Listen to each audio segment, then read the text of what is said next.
기도하고 시작하겠습니다. 하나님 아버지 감사합니다. 우리 귀한 렘넌트들이 현장에서 하나님이 원하시는 전도운동에 쓰임받게 되기를 기도하고 소원하여 이 시간을 모이게 해주셨사오니 하나님께 감사드립니다. 우리의 생각과 우리의 마음을, 우리의 영혼을 하나님께로 집중시키게 하여 주옵시고, 이 속에서 우리의 삶은 되어지는 전도의 흐름 속에 있는 역사가 있게 하옵소서. 주님, 이 시간에 기도합니다. 말씀 붙잡고 기도가 되어지게 하옵시고, 현장 보는 사실적인 눈이 열려지게 하여 주옵시며, 우리의 수준과 우리의 환경과 우리의 방법을 넘어서는 하나님의 성령 역사가 강권적으로 임하게 하여 주옵소서. 이 밤 짧은 시간을 우리가 하나님을 향하여 집중합니다. 우리와 관련된 전도 현장을 위한 기도가 시작되며 이 현장 살릴 전도가 시작되게 해 주시옵소서. 예수 그리스도 이름으로 기도합니다. 아멘.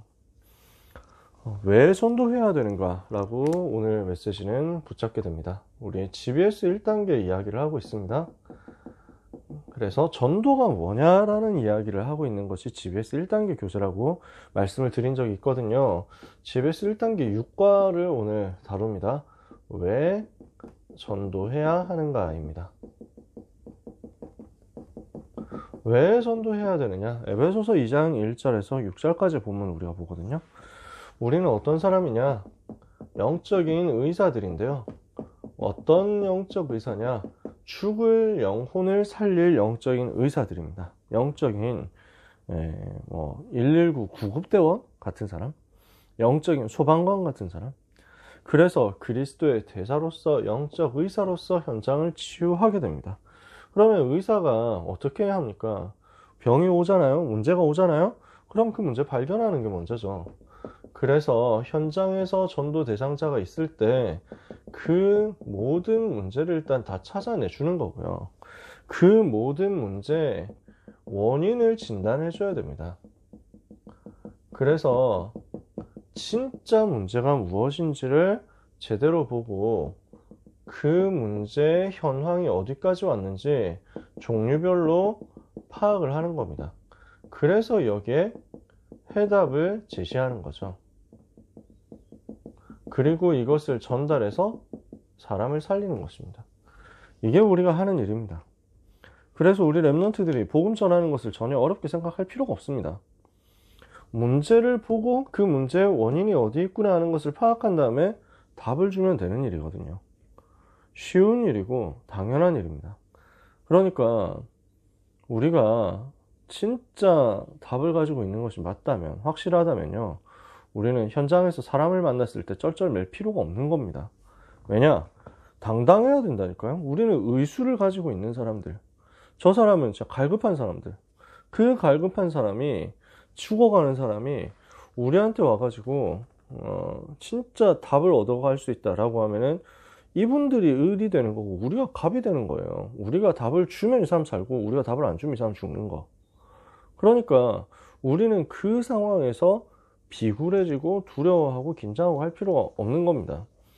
예를 들어서 지금 이빨이 너무 죽도록 아프다, 이런 상황이 됩니다. 그 상황에서 이제 환자가 찾아오는 거예요. 그러면은 나는 치과 의사다 란 말이에요.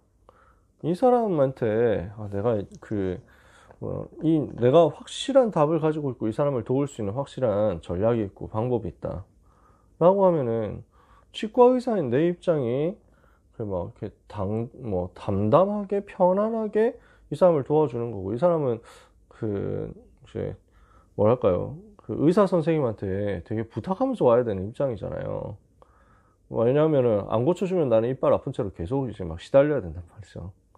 자, 제가 비유를 잘 하고 있는 건지 모르겠습니다. 우리는 사람 살릴 영적인 의사. 문제를 제대로 보면 답을 편안하게 줄 수 있는 것입니다. 그래서 지금 문제를 보니까 어떤 문제냐? 불신자 상태란 말이죠. 지금 불신자들은 어떤 상태입니까? 성경은 중요한 치유의 역사를 지금 다 설명하고 있는데, 예를 들어서 성경 속에 구약시대에 엘리사 선지자 만나가지고 치유받았던 나만 장군 상태죠. 이 사람 어떻습니까? 겉으로는 대단한 성공자잖아요. 아랍 나라의 국방장관이니까요. 대단한 성공 인생인데 사실은 속에서는 나병으로 죽어가고 있는 거죠. 감추고 있는 겁니다. 소경 바디메오 맹인입니다. 전혀 다른 사람 도와주지 않으면 희망이 없는 사람이죠. 중풍병자 움직이지도 못하는 사람입니다.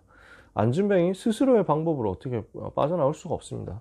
지금 영적으로 전부 불신자들은 이렇게 병든 상태고 희망이 없는 상태입니다. 이 사실을 우리가 분명히 보고 답을 줘야 됩니다. 왜 희망이 없죠? 요한복음 8장 44절 상태니까요. 너희는 너희 아비 마귀에게서 났으니 너희 아비의 욕심대로 너희도 행하고자 하느니라. 근본적으로 태어날 때 마귀의 자녀죠. 에베소서 2장 2절 우상 숭배하면서 귀신의 종노릇, 마귀 종노릇 하고 있습니다. 이러니까 에베소서 2장 3절 본질상 진노의 자녀가 되어가지고 계속 눌리고 스트레스 받고 시달리고 하는 겁니다. 당연한 거잖아요. 사도행전 8장 4절에서 8절 어느 날 질병에 시달리고 어느 날 육신의 실패에 시달리게 됩니다. 누가복음 16장 19절에서 31절 그러다가 죽어서 심판을 받고 지옥에 가는데요. 고린도전서 10장 20절 자기만 지옥 가는 게 아니라 후손들한테까지 지옥의 저주를 대물림한단 말이죠. 이게 불신의 상태잖아요. 근본 문제 속에서 시작해서 우상 숭배하다가 정신의 문제에 시달리고 육신의 문제에 시달리고 죽어서 심판받고 지옥 가고 후손들한테까지 이 문제의 전달. 6가지 불신자 상태. 그럼 우리가 불신자를 봤을 때 우리 랩런트들에게 부탁합니다. 불신자를 봤을 때 진단이 빠르게 나올 수 있습니다. 지금 쟤는 어떤 상태냐. 단언컨대 이 불신자 상태에서 벗어나 있는 불신자는 단 한 명도 없는 겁니다. 아무 문제 안 보인다 그러면은 1번 상태라고 세팅해 두면 됩니다. 근데 사실은 2번도 다 하고 있을 겁니다. 우상숭배하고 있을 겁니다. 뭔가 종교를 찾아가지고 거기에 의존하고 있든지 아니면 쾌락에 의존하고 있든지 아니면은 뭐 공부에 의존하고 돈에 의존하고 있든지 사람에 의존하고 있든지 뭔가 사람은 하나님 떠났기 때문에 다른 거 의지하고 섬길 수밖에 없습니다. 그 중독된 상태를 밝혀주면 됩니다. 그게 2번째거든요. 대부분 그래서 1번, 2번 당연히 갖고 있고요. 그 속에서 정신 문제도 대부분 갖고 있습니다. 불안, 염려 없는 사람 있겠어요? 스트레스 안 받는 사람 있겠냐고요. 이 부분을 빨리 파악하는 것이고 그리고 이 문제가 실제로 심각해진 사람들도 나오겠죠. 정신 문제 심각한 사람들 나올 거란 말이에요. 우울증이 심각해져가지고 자살하고 싶다 이런 애들이 주변에 있다니까요. 약 먹는 친구들도 있고요. 여러 가지로 시달리는 친구들도 있고요. 이상한 거 보는 사람들 은근히 있다니까요. 악몽에 시달리는 사람도 있다니까요. 요거 찾아주는 겁니다. 우리가 대상자를 위해서 기도하고 있다 보면은 대상자들이 진짜 자기의 문제를 털어놓게 될 겁니다. 그러면 그때 와서 이 친구들이 3번이 어느 정도까지 진행되었냐 심지어 4번까지 왔다 이럴 수도 있어요. 자기뿐만 아니라 가족 중에서 4번 왔다 질병 왔다 이럴 수 있습니다. 사는 게 지옥 같을 겁니다. 가문에 내려오는 저주가 자기 자신에게도 모르게 들어와 있을 겁니다. 부모님 미워하는 친구들 상당히 많이 있습니다. 근데 그 부모님의 문제 사실은 조상 때부터 내려온 것일 경우가 되게 많고요. 자기 자신도 비슷하게 되어가고 있는 줄을 아이들 잘 모를 겁니다. 여기서 빠져나오는 게 구원이거든요. 구원이 무엇이냔 말이에요. 여기에서 해방되는 겁니다. 이 모든 문제에서 해방되는 것인데 구원이라는 말은 그래서 과거 문제를 해결했다라는 말입니다. 에베소서 2장 1절에 허물과 죄로 죽었었던 과거 문제 해결하는 거죠. 현재 문제를 해결하는 겁니다. 구원이라는 말은 현재 문제에서 빠져나오도록 답을 주는 것이다. 에베소서 2장 2절 지금 불순종의 아들들 가운데서 역사하는 영이라고 했거든요. 이 현재 문제 해결이죠. 미래 문제 해결하는 겁니다. 장차 죽어서 하늘 보좌에 앉도록 바뀌는 신분이 바뀌는 거죠. 에베소서 2장 6절입니다. 그래서 이걸 보고 또 뭐라고 합니까? 죄 문제 해결, 사탄 문제 해결, 지옥 문제 해결. 근본 문제 해결이라는 거죠. 근본, 삶, 저주 해결해 주는 것이 구원입니다. 누가 할 수 있습니까? 모든 사람은 죄로 인해서 하나님을 떠나 지옥 배경 속에 살아가면서 마귀의 자녀되어 있습니다. 뭘로만 고칠 수 있습니까? 어떤 다른 육신적인 방법으로도, 인간적인 방법으로도 안 되잖아요. 죄 해결하는 제사장, 사탄 권세 꺾는 왕, 하나님 만난 길 대신 선지자 와야만 해결할 수 있습니다. 그 이름이 그리스도잖아요. 그분을 영접하고 하나님의 자녀가 되면 어떻게 됩니까? 구원받고 하나님의 자녀가 되어서 모든 문제를 해결받은 증거가 오는 여러 세대 그 은혜의 풍성함이 나타나게 되는 것입니다. 이는 그 은혜의 지극히 풍성함을 오는 여러 세대에 나타내게 하시겠다. 증거가 반드시 나오도록 만들겠다라는 거죠. 그렇다면 우리가 예수 그리스도를 만나서 예수가 그리스도라는 사실을 알고 믿고 영접해서 하나님의 자녀가 되었단 말이에요. 그러면 그때부터 구원의 증거가 나와야 되는데 왜 안 나오느냐? 우리가 정말 과거, 현재, 미래 모든 문제 해결하신 그리스도이신 예수님을 믿고 영접해서 하나님의 자녀가 되었다면 증거 오는데 왜 증거가 없을까요? 여기까지 우리가 답을 줄 수 있으면 됩니다. 왜 증거가 없습니까? 요한일서 5장 11절 13절 확신이 없으니까요. 또 증거는 이것이니 하나님이 우리에게 영생을 주신 것과 이 생명이 그의 아들 안에 있는 그것이니라. 아들이 있는 자에게 생명이 있고 하나님의 아들이 없는 자에게 생명이 없느니라. 내가 하나님의 아들의 이름을 믿는 너에게 이것을 쓰는 것은 너희로 하여금 너에게 영생이 있음을 알게 하려 함이라. 요한복음 16장 24절에 기도 응답에 대한 확신입니다. 너희가 지금까지는 내 이름으로 아무것도 구하지 아니하였으나 구하라 그리하면 받으리니 너희 기쁨이 충만하리라.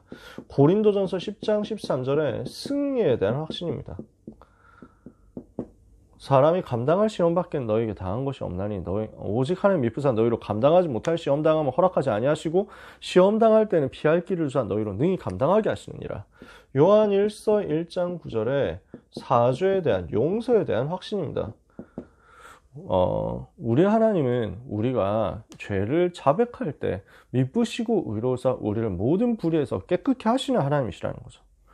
우리 하나님은 어떻게 하십니까? 우리를 인도하시는 하나님이십니다. 잠언 3장 5절에 6절에 너는 마음을 다하여 여호와를 의뢰하고 너의 명철을 의지하지 마라. 너는 범사에 여호와를 인정해라. 그리하면 너의 길을 지도하시리라. 마태복음 28장 20절에 세상 끝날까지 함께 하겠다 하셨습니다. 마가복음 16장 20절에 우리가 가서 복음 전파할 때 주께서 함께 역사하시고 보좌의 능력과 증거를 주시겠다고 했습니다.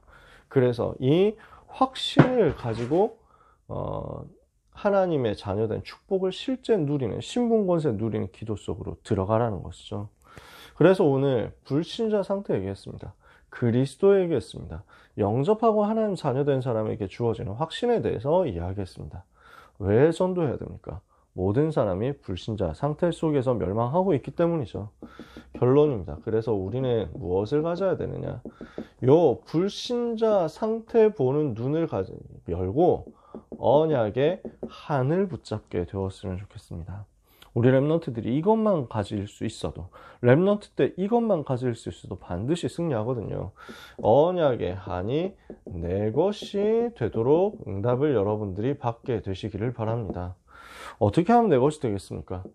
말씀 속에서 불신자 상태와 이 복음 메시지를 정리를 해야 됩니다. 언약적 한이 있을 수밖에 없구나. 복음 없으면 사람이 죽는구나. 반드시 복음이 인간에게 필요하구나 하는 것을 한으로 내가 메시지로 정리를 해야 되거든요. 그리고 하나님이 이 정리된 것이 한이 될 만큼 하시는 방법이 두 가지가 있는데 나의 상처, 나의 문제, 나의 모든 과거 이것이 전부 언약의 한을 붙잡는 발판이 될 수 있습니다. 또 우리가 현장에서 만난 사람들에게 이것을 보고 이 속에서 언약적인 한을 찾을 수 있습니다. 현장에서 발견되는 문제가 발판이 될 수 있고요. 대상자 속에서 이게 가져지기도 하고 시대 문제 속에서 이게 오기도 할 것입니다. 여러분에게 하나님이 언약적인 한을 심어주심으로 고린도전서 9장 16절에 바울이 얘기한 것처럼 내가 복음 전하지 아니하면 내게 화가 있을 것이다 할 만큼 끓어오르는 전도에 대한 중심이 회복되게 되기를 원합니다. 그래서 언약의 한을 가진 기도자가 기도하면 문들은 반드시 열리게 되어 있습니다. 왜? 문제는 다 이거예요. 모든 불신자 문제는 이거예요. 모든 사람의 문제는 이거란 말입니다. 요 6가지 속에 다 들어 있습니다. 이 6가지 해당 안 되는 사람 없고, 이 6가지 문제에 대한 해답은 여기 이 모든 6가지의 시작인 근본 문제, 하나님 떠나서 죄에 빠져서 마귀 사냥된 이 근본 문제를 해결할 수 있는 그리스도밖에 없단 말입니다. 문제가 이것이고 해답이 이것이고, 문제 만나서 죽어가는 사람에게 우리가 답을 가지고 있는데 답을 주기만 하면 살 것이다 라는데, 그러면은 어려운 게 전혀 없단 말이에요. 할 것은 우리가 하나님의 은혜로 하나님이 열어주시는 문들을 발견하기만 하면 되는 겁니다. 내가 아는 게 아니라 하나님이 아시기 때문에 우리가 기도하고 있으면 문이 열립니다. 우리가 가지고 있는 복음이 완전하기 때문에 우리가 바르고 깨끗하게 전할 수 있도록 준비만 되어 있으면 됩니다. 그래서 여기에 대한 자료만 가지고 있어도 하나님이 역사하실 거예요. 오늘 밤 모인 귀한 전도자들에게 왜 전도해야 되는지에 대한 이유가 불신자 상태와 현장 보는 눈 속에서 열려지게 되기를, 정리되게 되기를 바라고, 그 속에서 언약의 한을 품다가 하나님께서 여러분의 삶에 전도의 문을 열어주실 수밖에 없는 응답이 임하게 되기를 축복합니다. 기도하겠습니다. 하나님 감사합니다. 우리가 왜 전도해야 되는지 이유를 가지고 발견하고 누리고 집중하게 하시니 감사합니다. 언약 붙잡는 가운데 우리의 영혼의 상태, 마음의 상태, 육신의 상태가 전도와 맞아지는 상태가 되도록 축복하여 주옵소서. 언약의 한 가지고 기도하다가 하나님이 문을 여시는 은혜를 받게 하옵소서. 예수 그리스도의 이름으로 기도합니다. 아멘.